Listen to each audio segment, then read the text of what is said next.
In every officer's career, there are stories that never quite leave them. Not because of the violence or the chaos, but because of what those stories reveal about people. About the darkness inside the walls of quiet homes. About how close evil can live to normalcy without being noticed. Some cases end with handcuffs and relief.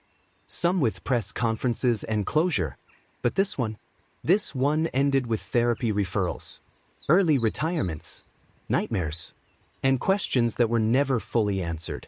Case number 18. Officially marked homicide resolved. Unofficially, it was known among law enforcement as the one that broke us. This is the story of the Granger House, and the horrors discovered inside its basement. Spring 2016. Maple Hollow, Iowa. Population 6,312. It was the kind of town that still held onto old habits. Unlocked doors. Homemade pie at the church bake sale. Boys riding their bikes until dusk. People waved at one another, whether they knew each other or not. But on April 23, that stillness cracked. At 8:12 a.m., dispatch received a 911 call from a part-time mail carrier named Marcy Becker. There's blood. Everywhere. I think someone's dead. Please come quickly. Marcy had been delivering a small parcel to 112 Elmsbury Drive, a property belonging to Carl Granger, a reclusive man known only to a handful of neighbors. What drew her attention wasn't a sound or a sight. It was the smell. She described it later as something wrong with the air itself. Like decay had taken root inside the house and was leaking out through the cracks. The first to arrive were Deputy Scott Langley and Officer Tasha Moreno. Both had been on the force for years, seasoned, steady. Body cams would later show their entry, calm, measured steps toward the Granger house. But the footage cuts off before they reach the basement. Both officers would later request the footage never be released publicly. Langley retired 3 months later. Moreno transferred to another state. Neither ever spoke to the media. What they saw inside wasn't just gruesome. It was designed to disturb. The house was sealed tight. Windows covered in layered blankets. Furniture pushed against the walls. Nothing on the counters. No signs of life. But mirrors, every single one either shattered or turned to face the wall. Officer Moreno would later say, "It felt like the house itself didn't want to be seen." And then, they reached the basement door. It was smudged, and scratched, and streaked with what looked like old, dried fingerprints. It was unlocked, and what waited below ended whatever innocence either of them had left. The air thickened. Even with respirators, Officer Moreno gagged twice. The basement was dark, but when they turned on their flashlights, they saw the table, a makeshift operating table, stained, reinforced with steel bars, straps at the wrists and ankles. Beside it, trays of rusted surgical tools. And on the back wall, a shelf, lined with jars, glass, cloudy, filled with fluid. Inside each one was something human, many fingers, and many eyes, a piece of scalp, each jar carefully labeled with a name, a date, and a code. There were 34 jars. Carl Emery Granger, age 58, unmarried, no children, no siblings. Once a pathology lab technician for a small university hospital. He resigned in 2008, the same year his mother passed away from cancer. After that, he simply disappeared from public life. Neighbors said he rarely left the house. Groceries were delivered. Lights barely came on. Some kids joked the house was haunted. No one ever saw anyone go in or come out. Inside, investigators found few traces of a normal life. No TV, no photos, just shelves of anatomy textbooks, stacks of handwritten notes, and dozens of locked filing cabinets. But the basement, that's where Carl had lived. And that's where he had killed. As forensic teams combed the basement, they discovered something chilling. A row of filing drawers, each labeled, and each locked. Inside were folders, detailed records, victim names, dates of abduction, procedures performed, and sometimes diary entries. By cross-referencing the labels with missing persons databases, the task force identified 11 of the victims. The youngest was 17. The oldest, 42. All had been listed as runaways, addicts, sex workers, or unhoused. All dismissed as lost causes. Carl had been collecting them since at least 2005. He recorded everything. The time, the names, how long they survived, what was removed. In one entry, written in ink so heavy it bled through the page, he wrote, "They stopped screaming after the third day. That's when the begging begins. That's when I know they're mine." After securing the property, investigators retrieved over 700 pages of handwritten journals, notes, and diagrams from Carl's home. He wrote like a scientist, but also like someone unhinged. Some pages were methodical. Sketches of vascular systems, annotations of nerve clusters, lists of sedatives.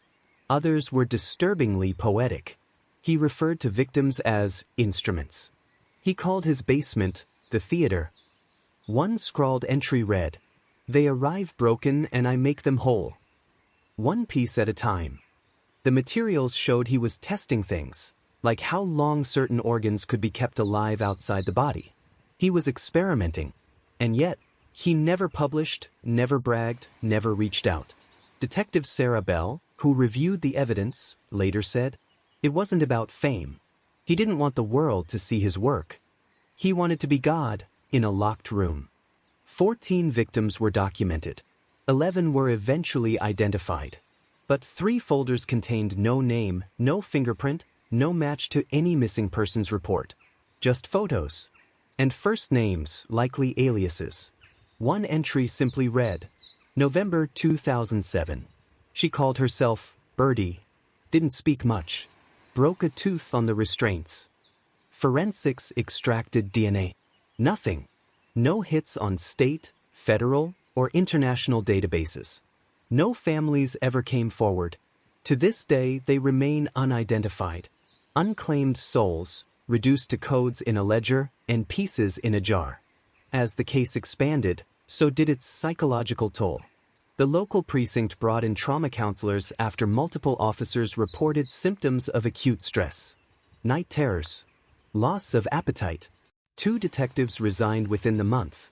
An internal memo from the police chief read, "This case is affecting operational readiness.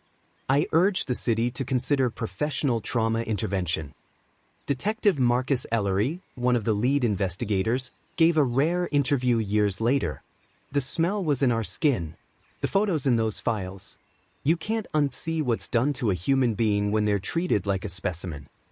One rookie officer, name withheld, reportedly locked himself in a precinct bathroom for over an hour after seeing the basement photos. He never returned to active duty. Carl Granger was arrested on May 18, 2016, after a 6-day manhunt. Not because he fled, but because he had quietly driven to a nearby storage unit to destroy what he called his Phase 2 notes. He was found in his car, parked behind the facility. So calm, silent, covered in formaldehyde burns. When asked if he understood why he was being arrested, he simply nodded once. No questions. No answers. No resistance. He was charged with 14 counts of murder, 14 counts of abuse of a corpse, 8 counts of unlawful confinement, and numerous counts of evidence tampering and desecration. He was placed under suicide watch at Polk County Jail. But the trial never happened. On June 9th, just 3 weeks after his arrest, Carl Granger was found unresponsive in his cell. He had fashioned a crude blade from a broken bed frame spring. Somehow, despite 24/7 monitoring, he concealed it long enough to open his own throat. There was no note, no last words, just blood and silence. Some believe he planned it all along. Others think he couldn't stand losing control. But whatever the truth, he left behind only his journals. For weeks, the town of Maple Hollow was unrecognizable. Satellite vans lined the streets. Reporters camped outside the police station. Local businesses put up signs asking for privacy, solidarity, prayers. But grief has no script. And for the people closest to the investigation, the silence after Carl's death was louder than any headline. A memorial service was held at Willow Creek Chapel. 11 confirmed victims. 11 candles. For 3 more, just empty chairs. Names no one could speak. Faces no one could recall. One mother, identified only as Karen, stood during the vigil. Her daughter had been missing for 8 years. She simply whispered, "Now I know where she is. And I can finally stop wondering if she's cold, or hungry, or afraid." The Granger House stood vacant for months. Windows boarded. Perimeters sealed with chain link and hazard signs. No one wanted it. No one wanted to go near it. City Council voted unanimously in early 2017 to demolish it. The lot was cleared. The basement filled in with concrete and limestone. And in its place, a playground was built. Bright plastic slides. Benches. A butterfly garden. They named it Hollow Park. A quiet reference to the town's endurance.